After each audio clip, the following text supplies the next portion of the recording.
Assalomu alaykum blockchain obunachilari. Kanalimga xush kelibsiz. Bugun sizlar bilan birgalikda mutlaqo tradingni noldan o'rgatib borishga harakat qilaman. Ya'ni siz 3000-4000 dollarga sotilayotgan kurslarni mana shu blockchain YouTube kanalimiz orqali mutlaqo tekinga o'rgansangiz bo'ladi. Meni ismim Bobur. Mana shu trading sohasida 5 yildan beri o'z tajribamni sizlar bilan bo'lishib berishga harakat qilyapman va qaror qabul qildim. YouTube obunachilarimga va Instagram va Telegram obunachilarimga pul sarflamasdan Telegramda o'zida yoki YouTube kanalida o'zida tradingni o'rgansa bo'lish imkoniyatini yaratib bermoqchiman. Bilamanki YouTube kanalga kirsanglar, Telegram kanalga kirsanglar hamma joyda har xil ma'lumot, lekin siz hammasini bitta qopga yig'ishga harakat qilasiz. Ya'ni ma'lumotlarni bitta bazaga yig'ishga harakat qilasiz. Sizda bu imkoniyatlar cheklangan ravishda bo'ladi. Keling sizga mana shu imkoniyatlarni hammasini men sizlarga yetkazib berishga harakat qilay. Ya'ni mana shu blockchain kanali orqali siz hoziroq obuna bo'lib qo'ysangiz, siz bundan buyog'iga 1 oy davomida tradingni professional darajada mutlaqo tekinga o'rganasiz. Qani bo'lmasam men bugun mavzumizni boshladim. Bugungi mavzuimiz sizlar bilan birgalikda yapon shamlari bo'ladi. Yapon shamlari haqida hozir sizlarga tarixi va foydasi haqida qisqacha tushuntirib berishga harakat qilaman. Asosiy o'zimni tushunchami birinchi o'rinda aytib o'tib ketay va keyinchalik sizlarga mana bu yerdagi tekstni o'qib beraman. Bu esa bizning Telegram kanalimiz blockchain obuna bo'lib qo'yishingiz mumkin. Pastda silka qoldirib qo'yaman. Silka orqali o'tib ham blockchain Telegram kanaliga ham obuna bo'lib qo'yish esingizdan chiqmasin. Xo'p, yapon shamlari birinchi navbatda bizga nima kerak? Tradingga kirishdan oldin yapon shamlarini bilmasangiz, undan ko'ra tradingga kirmaganingiz ma'qul. Sababi biz ko'rib turgan grafikada hech qanaqa matematika, fizika yoki bir boshqa bir fanlar kerak bo'lmaydi. Faqatgina shamlarni o'zi bilan ishlashda o'zi kifoya. Va mana shu shamlarni qanchalik siz yaxshi bilsangiz, tradingdagi kelajakda kutilayotgan foydangiz albatta yaxshi bo'ladi. Va bu shamlar eng asosiy qismi hisoblanadi tradingda va mana shu shamlarni biz yaxshiroq o'rgatib borishga va bugungi videoda sizlarga mana shu mavzuni jaydaricha sodda ko'rinishda yetkazib tushuntirib qo'yishga harakat qilaman. Siz esa hali ham obuna bo'lmagan bo'lsangiz, hozir obuna bo'lib qo'ying, like bosing va tradingni o'rganmoqchi bo'lgan do'stingizga mana shu videoni ulashib qo'yishingizni maslahat beraman. Albatta afsus qilmaysiz va u ham siz orqali tradingni o'rganib oladi. Chunki hozir trading O'zbekistonda eng aktual mavzu bo'lgani uchun men sizlarga bu narsani shunchaki tekinga bermoqchiman, hamma foydalanishi uchun. Keling bo'lmasam yapon shami tarixi haqida gaplashamiz. 1700-yillar yapon trader, ya'ni Yaponiyada Munehisa Homma guruh, ya'ni guruch savdosi bilan shug'ullanadigan bir shaxs bo'lgan ekan va mana shu guruch savdosi orqali bu yapon shamlarini hosil qilgan ekan, ya'ni qiyoslab ko'rgan ekan. U bozor psixologiyasini tushunish uchun sham naqshlarini ishlatgan. Ya'ni guruchdan bozorni holatini tushunish uchun guruchning ko'rinishidan dizayn yasab yapon shamlarini hosil qilgan ekan. Va 1980-yillar amerikalik Steven Nison yapon shamlarini g'arbga tanishtirdi va ularni texnik analizining ajralmas bir qismiga aylantirdi. Ya'ni 1980-yildan boshlab siz hozir ekran qarshisida ko'rib turgan, ya'ni ekran ichida ko'rib turgan tradingdagi yapon shamlari 1980-yildan boshlab mana shu umumiy iqtisodiyot, jahon iqtisodiy bozoriga kirib kelgan. Ya'ni nima uchun kirib kelgan? Analiz qilish uchun va narxlarni tahlil qilish uchun kirib kelgan. Bugungi kunda yapon shamlari forex, kripto va aksiya bozorlarida keng qo'llaniladi. Ular trendlarni aniqlash, bozor kayfiyatini tushunish va foydali savdolar qilish uchun muhim. Xo'p, yapon shamlarining foydasi nima?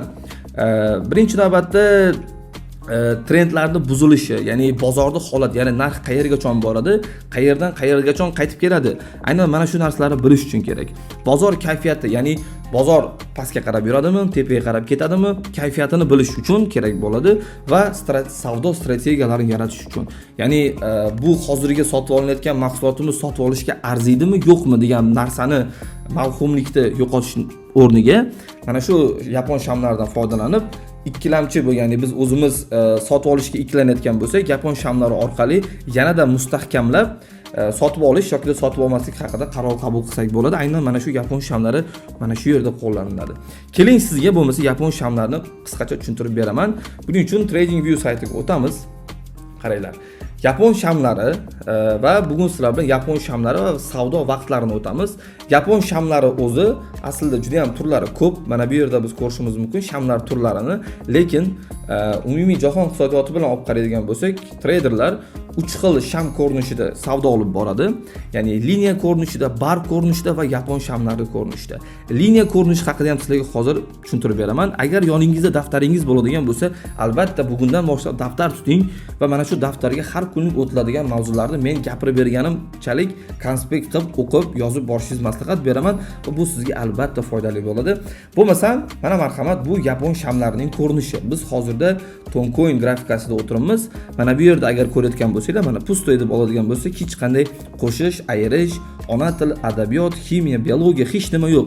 Faqatgina tushish, ko'tarilish yoki yashil va qizil ko'rinishlardan tashkil topgan yapon shamlari bor. Ana endi biz birinchisi liniya ko'rinishi qanday bo'ladi? Liniya ko'rinishini hozir sizlarga mana bu yerda tushuntirib ko'rsatib berib o'tib ketaman. Mana bu yerga bossanglar, bu TradingView platformasi, hali bu haqida ham alohida video darslik tayyorlab beraman.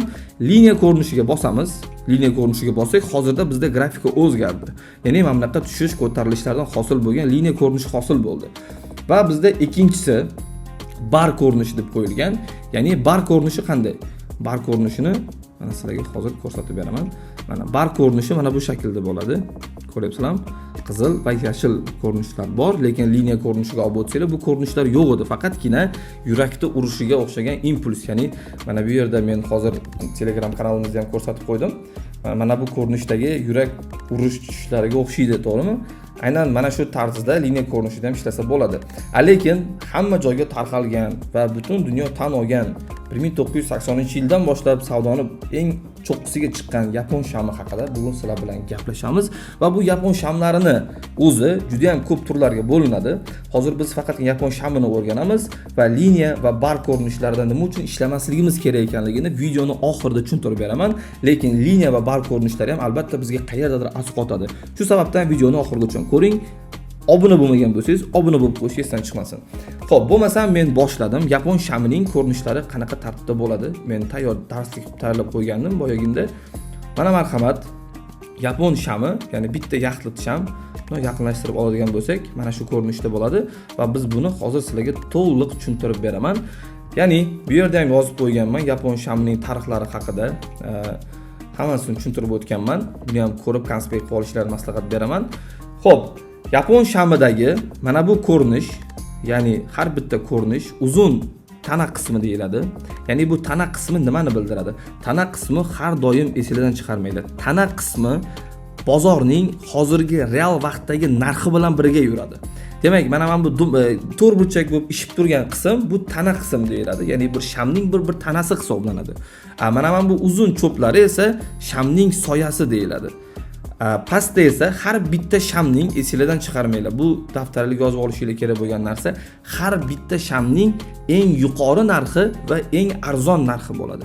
Ya'ni minimum narxi va maksimum narxlari bo'ladi. Mana bu yerda eng yuqori va eng arzon narxlarni ko'rishimiz mumkin va soyalarni ko'rishimiz mumkin va kirish mana bu yerdan burchakdan har doim kirish qismi, hozir buni ham joyida belgilab o'tib ketdik. Mana bu qism har doim yashil sham uchun kirish qismi bo'ladi. Yana bir narsani sizlarga aytib o'tib ketdik. Bozorda shamlarning rangi hech qanday ahamiyat bermasligi mumkin, chunki ranglarni o'zingiz ham TradingView orqali o'zgartirib olishingiz mumkin. Asosiysi bu yerda shamlarning yopilishi va ochilishiga qarab narxni baholasak bo'ladi. Shu sababdan ranglarga uncha e'tibor berishni maslahat bermayman. Professional trader bo'lsanglar, ranglarsiz ham ishlay olasizlar, ya'ni oq-qora fonda bo'lsa ham ishlay olasizlar. Ya'ni bu har bitta shamning mana bu qismi kirish qismi bo'ladi. Marhamat, bu yerga yozib qo'yishimiz mumkin. Kirish qismi. Hozir buni o'zgartiramiz. Bu kirish qismi nimaga? Ya'ni bir yashil shamimizning kirish qismi va savdo vaqtlarini o'rganganimizdan so'ng buni yanada yaxshiroq tushunib olasizlar. Bu esa chiqish qismi hisoblanadi. Bu yerga ham yozib qo'yamiz. Chiqish. Ya'ni chiqish qismi. Xo'p, sham bo'ldi. Mana shu narsadan tashkil topgan va boshqa hech nimasi yo'q buni. Marhamat, ko'rishingiz mumkin. Ya'ni minimum narx, minimum degani eng arzon narx degani, maksimum degani eng qimmat narx degani. Har doim sham yo arzon yoki qimmat narxlardan tashkil topgan shamlar bo'ladi. Va uni soyasi va tanasi mavjud va kirish chiqish qismlari bor. Bo'ldi, boshqa hech qanday buni shamni qiyin joyi yo'q. Keling siz bilan hozir bitta shamni to'liq noldan o'rgataman. Ya'ni hosil bo'lish jarayonini sizlarga to'liq noldan o'rgataman. Mana bu soya qayerdan paydo bo'ldi, tana qayerdan paydo bo'ldi, maksimum minimum narxlar qayerdan paydo bo'ldi. Buni ham sizlarga hozir noldan tushuntirib berishga harakat qilaman. Buning uchun bizga time frame degan narsa kerak bo'ladi. Ya'ni time frame bu nima? Time frame'ni ham dars oxirida tushuntirib beraman, lekin hozir bilishingiz kerakki, biz deylik, mana marhamat soat 11:00 da savdoga kirmoqchimiz. Savdoga kirishga qaror qabul qildik va 11:00 bo'ldi. Biz savdoga kirishni boshladik. Ya'ni $1000 pulimizga narsa sotib oldikda. Ya'ni $3 narsa sotib oldik. 11:00 da va 12:20 bo'lganda biz mana kirganimizda kirish qismida kichkinagina nuqta bo'lib turadi. Hali buni realniy grafikada ham ko'rsataman sizlarga. Kichkina nuqta bo'lib turadi va sekin 11:15 bo'ldi yoki 11:10 bo'ldi. Bozorimiz $3 dan boshlab tepaga qarab ko'tarilib $7 gacha tushdi. Ya'ni qachon 11:20 da bozorimizning narxi, demak kirish qismidan buni ham yozib qo'yaylik. Kirish qismida $3 edi. Kirish narxi $3 ga teng deb qoladik. Marhamat. Va bozor 11:20 bo'lganda bozorning narxi, marhamat, narxi $3 dan $10 gacha ko'tarilib ketdi. Buni ham yozib qo'yamiz. Endi qaranglar. 11:25 bo'ldi. Yoki 11:30, ya'ni 30 minutning ichida $3 dan $10 gacha bozor ko'tarilib oldi. Qayerdan? Kirish qismidan. Ana endi 11:30 da bozor sekin orqaga qaytishni boshladi. Ya'ni pastga qarab yurishni boshladi bozor. Va narximiz $10 ga chiqib kelgandi, buni bilamiz. Narxi $10 ga chiqib kelgandan so'ng bozor keskin orqaga qarab qaytishni boshlayapti. Mana marhamat, sekin ko'ramiz. 11:45 bo'lganda bozorimiz $3 dan $7 gacha tushib qoldi. Mana bu narxgacha kelib qoldi. Buni hozir yozib sizlarga ko'rsatib o'tib ketaman va realniy grafikada ham ko'rsatib o'tib ketaman. $7 ga tushdi bozor 11:45 da. Lekin biz to 11 dan 40, ya'ni 11:45 gacha bo'lgan vaziyatni aniqlashimiz uchun va uni ko'ra olishimiz uchun bozor, biz bilamizki, bozor 12:30 larda, 11:30 larda $10 ga chiqib kelgandi. Hozir 45 bo'ldi, 11:45 bo'ldi, bozor $7 ga tushib qoldi.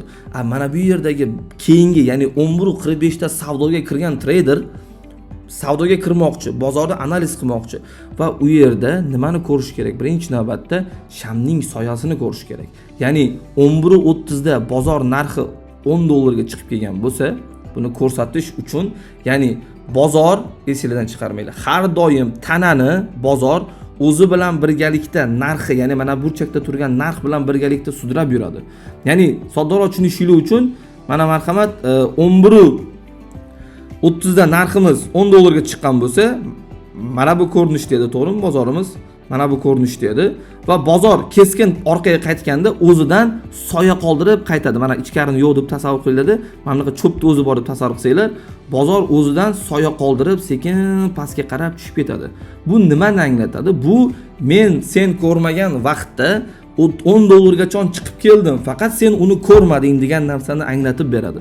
Ya'ni bozor $10 dan sekin pastga qarab tushishni boshladi. Marhamat, ko'rishimiz mumkin, $7 gacha tushdi va 11:47 da bozor yanada pastga qarab tushib ketib qoldi. Ya'ni $3 dan $2 gacha tushib qoldi bozor. Va yuqorida nima hosil bo'ladi? Soya hosil bo'ladi. Ya'ni soyamiz $10 dan pastga qarab, bizga qarab, o'zimiz bilan birga tushib keladi. Sabab, chunki bozor narxning tanasi bilan birga mana shu narxlarda yurganligini anglatish uchun soya birgalikda harakat qilishni boshlaydi. Va bozor $3 dan $2 gacha tushib qoldi. 11:47, 11:50 bo'ldi. Bozor $1 gacha tushdi. Va bozor 5 daqiqani ya'ni 50 bo'lgan bo'lsa, 11:50 da bozor, buni ham yozib qo'yamiz. 11:50 da bozor narxi $1 ga tushgan bo'lsa va birozdan so'ng 11:55 da bozorimiz sekin tepaga qarab harakatlanishni boshlab yana $7 ga qaytib kelib oldi. Va Pastda nima qoldiradi? Pastda ham soya qoldiradi. Nima uchun soya qoldiradi desanglar, soya chunki bozor 12 biz ko'rganimiz xuddi boyagi 12 ya 11.50 da bozor narxi $1 narxda edi va hozir 11.55 bo'ldi. Bozorimizning narxi yana $7 ga qaytib kelib oldi. Va soat 12:00 bo'ldi. Mana bu yerdan kirish qismi hosil bo'lgan bo'lsa, mana bu yerda kirish qismi, ana endi mana bu nuqtadan burchak qismidan, ya'ni soddoroq tushunishlik uchun odam ko'rinishida olaylik. Kirish qismi oyog'imizning o'ng qismidan kirib, yelkamizdagi chap qismidan chiqib ketyapti. Ya'ni bu qism bizda chiqish qismi bo'lib qoladi. Ya'ni nima uchun? 1 soatlik savdo tizimi uchun bitta shamda savdo yakunlandi degani. Ya'ni har bitta sham, har bitta time frame-da o'z mohiyatiga ega va ochilish, yopilish qismlariga ega. Ya'ni sizlar tushundinglar deb o'ylayman. Soya qayerdan paydo bo'ldi, tana qayerdan paydo bo'ldi va pastdagi minimum maksimum narxlar qayerda bo'ldi. Hozir biz mana bu yerda bu narxni har doim maksimum narx deb olamiz. Sabab nimaga maksimum narx? Chunki 1 soat davomida bozor eng yuqori narxgacha ham chiqib keldi va eng arzon narxgacha ham tushib kelgani uchun mana bu narxni biz $1 ga teng bo'lgan narxni minimum narx deb olamiz. Chunki 1 soat davomida shamimiz eng arzon narxni ham ko'rdi va eng qimmat narxni ham ko'rdi. Demak, tushuntira oldim deb o'ylayman. Hozir sizlarga buni real ko'rinishda tushuntirib berishga harakat qilaman. Ya'ni savdoga qanday qo'shilish haqida tushuntirib beraman sizlarga. Buning uchun tillar analizida sizlarga ko'rsatib beray, chunki tillarda volatilность katta bo'lgani uchun asosan biz tillarda ishlamaymiz, esingizdan chiqarmanglar. Bizda faqat kriptovalyuta spot yo'nalishida ishlaymiz. Forex yo'nalishida umuman ishlamaymiz. Buning uchun sizlarga hozir 1 minutlik time frame ni olib ko'rsatmoqchiman. Chunki shamlar bu yerda juda ham tez ochilib yopiladi. Mana marhamat, har 1 minutda bitta dona sham ochilib yopilishi. Hozirda mana bu qizil sham. Hozir ko'ramiz. Mana bu yerda yaqinroq ko'rsatay sizlarga shamni ochilish, yopilish qismini sizlar yaxshilab tushunib olishinglar kerak. Mana marhamat, hozir 1 minutdan keyin, ya'ni 50 da yangi sham ochiladi. Hozir 49 bo'libdi. Yangi sham mana ko'ryapsizlar, yonidan ochiladi. Soya va tanalar qayerdan hosil bo'layotganini yaxshilab diqqat bilan ko'rib olishinglarni maslahat beraman. Ya'ni qaranglar, tana narx bilan, mana bu chekadagi narx bilan birga yuribdi. Tana pastga harakatlansa, narx ham pastga harakatlanyapti. Tepaga harakatlansa, tepaga va soyani to'ldirib boradi.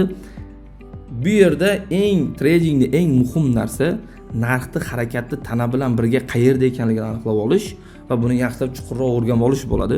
Mana marhamat, ko'ryapsizlar, narx mashqgacha chiqdi-da, tanani yana pastga qarab olib tushib, soyani o'zida qoldirib ketyapti. Mana marhamat, mana bu yerga yanada yaqinroq qaranglar. Kirish va chiqish qismlariga e'tibor bersanglar, keyingi sham uchun mana bu yerda kirish bo'lsa, mana bu chiqish bo'lsa, chiqish qismidan vaqt davomida keyingi sham uchun kirish qismi bo'ladi. Mana qizil shamda ham hozir misol tariqasida ko'ryapsizlar, bitta pastga tushdi-da, ko'rsatib, dash tepaga qarab ketdi. Mana marhamat, yana tepaga chiqib keldi-da, soya hosil qilib, tanani o'zi bilan birga olib tushib, soyani bu yerda hosil qilib turib, tanani o'zi bilan birga olib tushib beryapti. Aynan mana shu edi shamni o'rganish va boshqa qiyinchilik yo'q va yapon shamlarida minimum maksimum narxlar mavjud dedim, sizlarga tushuntirib o'tib ketdim. Mana marhamat, aynan biz nima uchun liniya ko'rinishida yoki bar ko'rinishida ishlamasligimizni hozir sizlar tushunib olasizlar. Mana marhamat, mana bu sham uchun eng yuqori maksimum narxni bu deb oladigan bo'lsak, hozir misol tariqasida bar bilan liniyada ishlamasligimiz sabablarini ko'rsatib o'tib ketay. Nima o'zgarishlar borligini. Ya'ni yapon shamlarining o'zi asosiy mohiyatini biz tushunib yetgan bo'lsak, narxlarni nazorat qilish uchungina kerak dedik. Ya'ni eng arzon va qimmat narxlarni bilish uchun kerak dedim. Mana marhamat, liniya ko'rinishiga oladigan bo'lsak, liniya ko'rinishida nima o'zgaryapti? Yapon shamlarida mana bu yerga eng yuqori borgan soya ham eng muhim narsa hisoblanadi. Soyani ham sizlar shunchaki befarqdek qaramasliginglar kerak. Soya ham bozorda juda kuchli ta'sir bor. Mana bu yerda 3 ta shamni soyasi yuqoriga harakat qilgan va eng yuqori narxgacha chiqqan, lekin liniya ko'rinishiga olib borsanglar, bozor mana shu narxga chiqqanini sizlar ko'ra olmaysizlar. Va o'sha sababdan liniya bizga ko'proq xato beradi. Bar ko'rinishiga oladigan bo'lsak, mana pastda ham ko'rsanglar, minimum narx kelgan, lekin urilmagan. Bozor bu yerda liniya ko'rinishi ko'rsatib bermagan.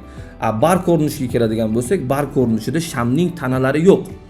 Nimasi bor? Faqatgina shamning kirish va chiqish qismi bor. Mana bu yerda ham kirish va chiqish qismini yaxshilab bar ko'rinishida tushunib o'rganib olsanglar ham bo'ladi. Yapon shamchasiga olsanglar mana bu yerda ham kirish va chiqish qismlarini yanada chiroyliroq ko'rsatib bergan. Ana endi sizlar bilan birgalikda ikkinchi mavzuni o'rganamiz, ya'ni time frame'lar, ya'ni savdo vaqtlari. Savdo vaqtlari bu nima? Har bitta trader o'zini savdo vaqtlari uchun vaqt ajratib olishi kerak. Bu degani kimlardir bo'lishi mumkin scalping yo'nalishida. Scalping yo'nalishi bu qisqa muddatda savdo qiluvchilar deyiladi. Va o'rta, ya'ni kunlik savdo qiluvchilar ham bor va kunda 3-4 marotaba savdo qiladiganlar ham bor. Keling sizga tushuntirib berishga harakat qilaman. Mana bu yerda TradingView degan saytimizda 1 minut, 3 minut, 5 minut va 15 minutlik vaqtlar bor. Mana ko'rishimiz mumkin, yillik, oylik hammasi bor. Bular nimani anglatib beradi? Ya'ni har 1 minutda, birinchidan tushuntirib beraman, 1 minutda hozir soatimiz 52 bo'pti. 53 bo'lganda yonidan yana bitta sham ochilib yopiladi degani. Sizlarga hozir tushuntirib berganim, ya'ni 11 dan 12 gacha bo'lgan vaziyatni tushuntirib berdim men sizlarga. Aynan bu yerda har 1 minutda qanday savdo bo'lishi haqida tushuntirib berganman. 53 bo'ldi va yana bitta sham savdo uchun o'zini boshladi. Agar bu 54 bo'ladigan bo'lsa, buni yonidan yana bitta har 1 minutda bitta dona yapon shamlari ochilib yopiladi degani. Ana endi 5 minutlikka olib o'tamiz. 5 minutlikka olib o'tadigan bo'lsak, 5 minutlikda o'sha grafikamiz hozir o'zgarib ketadi. Sizlarga tushuntirib beraman, nima uchun time frame muhim ekanligini. 5 minutlikda bitta sham har 5 minutda savdo ochilib yopiladi degani. Ya'ni hozir 55 bo'ladigan bo'lsa, buni yonidan yana bitta sham ochiladi degani. Agar biz buni 1 minutlik time frame ga olib o'tib 1, 2, 3, 4, 5 ta shamni hisoblaydigan bo'lsak, mana bu 5 ta shamimiz. Mana 5 ta shamimiz bizda 5 minutlik time frame da bitta shamni ko'rinishiga to'g'ri kelib turganini ko'rsatib beradi. Ya'ni 5 ta 1 minutlikda ochilgan sham 5 minutlikdagi time frame da 5 ta, ya'ni bitta shamni ko'rinishiga to'g'ri keladi degani. Ana endi ham 15 minutlikka olib o'tadigan bo'lsak, har 15 daqiqada bitta dona sham ochilib yopiladi. Endi biz buni 5 minutlik time frame da sanashimiz uchun 3 ta shamni sanasak, ya'ni 5 ga 5 ni qo'shib, yana bitta 5 ni qo'shsak 15 bo'ladi. Ya'ni mana bu bitta yaxlit sham, mana bitta sham 3 ta shamni oladigan bo'lsak, 5, 5, 5, 15. 15 minutlikka oladigan bo'lsak, bitta shamni ko'rinishiga to'g'ri kelayotganini ko'rishimiz mumkin. Ya'ni bu degani har 15 minutda bitta sham ochilib yopiladi va har 15 minutda savdo amalga oshiriladi degani. 1 minutlikda sanaydigan bo'lsak esa 15 ta shamni orqaga qarab sanaydigan bo'lsak, 15 ta shamni ko'rinishi 15 minutlikdagi shamning ko'rinishiga to'g'ri kelishini bildirib beradi. Xo'p, 30 minutlik time frame desa har 30 minutda bitta dona sham ochilib yopiladi. 1 soatlikda ham xuddi shunday, har 1 soatda bitta sham ochilib yopiladi, har 4 soatlikda bitta sham ochilib yopiladi va har kuni bitta sham ochilib yopiladi. Ya'ni D1 time frame deyiladi. Bu narsani D1, H4 buni daftarlarga yozib olsanglar juda ham yaxshi tushunasizlar. Keling sizga hozir nima uchun time frame kerak ekanligini sizga tushuntirib beraman. Hozir bitta bir yaxlit shamni o'zini olaylik, ya'ni minimum maksimumini olaylik-da. Mana misol uchun D1 time frame dagi, ya'ni bir kunda bitta sham ochilib yopilish jarayonini hozir kichkina time frame larga o'zgartirib, grafik analizi qanchalik o'zgarib ketishini hozir sizlarga ko'rsatib beraman. Ya'ni time frame lar va juda ham muhim ekanligini sizlar hozir yanada yaxshiroq tushunib olasizlar. Ya'ni analiz qilish uchun sizlar har doim tradingni analiz qilmoqchi bo'lsanglar, katta time frame dan boshlab kichkina time frame gacha analiz qilishlarini maslahat beraman. Ya'ni bu D1 time frame da yapon shamchamiz va bu bir kunda ochilib yopiladi va bunda D1 dan boshlab H4 gacha shamlar o'zgarishlarini ko'rishimiz mumkin. Ya'ni bir xil, ya'ni bitta dona yaxlit shamimiz qanchalik uzun bir shamga va ichidagi har xil texnik analizlar olib kelishiga sababchi bo'lishini ko'rib chiqamiz. Ya'ni D1 time frame da har bitta sham, ya'ni eng yuqoridagi maksimum narxlarini va minimum narxlarini biz hozir taxminlarcha chizib oldik va H4 ga olib o'tamiz. Ya'ni 4 soatlik time frame ga olib o'tamiz. 4 soatlik time frame da bitta shamimiz uje ko'ryapsizlar, uje 4 ta shamga qarab o'zgardi. Ya'ni mana bu yerda maksimum narx edi, mana bu yerda minimum narx edi. Endi 1 soatlik time frame ga olib o'tamiz. 1 soatlik time frame da uje nechtadir ham shamni har xil ko'rinishlarni hosil bo'layotganini ko'rishimiz mumkin bo'ladi. 30 minutlikda esa xuddi shunday, 30 minutlikda ham mana bu yerdan narxda deb maksimum minimum narxlarni oladigan bo'lsak, uje bu yerda ham holat o'zgarishini ko'rasizlar. 15 minutlikda ham xuddi shunday. 15 minutlikka olib o'tsak ham minimum maksimumlariga olib boradigan bo'lsak, bu yerda ham shamlarning ko'rinishi va texnik analizlar уже sekin-sekin boshlanadi. Har xil holatlarni o'rganishinglar, analiz qilishinglar mumkin bo'ladi. Hali bularni ham hammasini sizlarga o'rgatib o'tib ketaman. Aytgancha, hali obuna bo'lmagan bo'lsangiz, videoni shunday to'xtatib, hozir obuna bo'lib qo'yish esingizdan chiqmasin. Albatta sizlarga yoqadi bularning hammasi. Xo'p, 5 minutlik time frame ga olib o'taman. Уже 5 minutlik time frame'imizda, ya'ni 5 minutlik savdo strategiyasi vaqtimizda shamlarning ko'rinishini o'zgarishini ko'rsanglar, juda ham ko'p shamlar ko'payib ketadi. 1 minutlikka olib o'tadigan bo'lsak, уже bu yerda ham juda ham ko'p shamlar bor va har bitta time frame o'ziga yarasha muhim rol o'ynaydi. Va 1 minutlikdagi vaziyatda sizlar 5 minutlikda qidirishinglar uchun boya aytib o'tganimdek sanashinglar kerak bo'ladi va shamlar hech qachon ya'ni qanaqa time frame'dan bo'lishidan qat'iy nazar shamlar bir-biriga mutlaqo to'g'ri kelmaydi. Esingizdan chiqarmanglar shu narsani. Shu sababdan time frame'da o'rganishimiz kerak. Tushundinglar deb o'ylayman. Bugungi mavzumiz shu edi. Yapon shamlari va time frame'lar edi. Mana shu ikkita mavzuni daftaringizga konspektga yozib olsanglar, men sizlarga ertaga, xudo xolasa, ertangi chiqadigan videomizda Yapon shamlarining turlari haqida tushuntirib beraman va 2-3 ta darsdan so'ng sizlar o'zingizlar mustaqil trade qiladigan darajada men sizlarni olib chiqaman. Sizlar esa kuzatishda davom etinglar.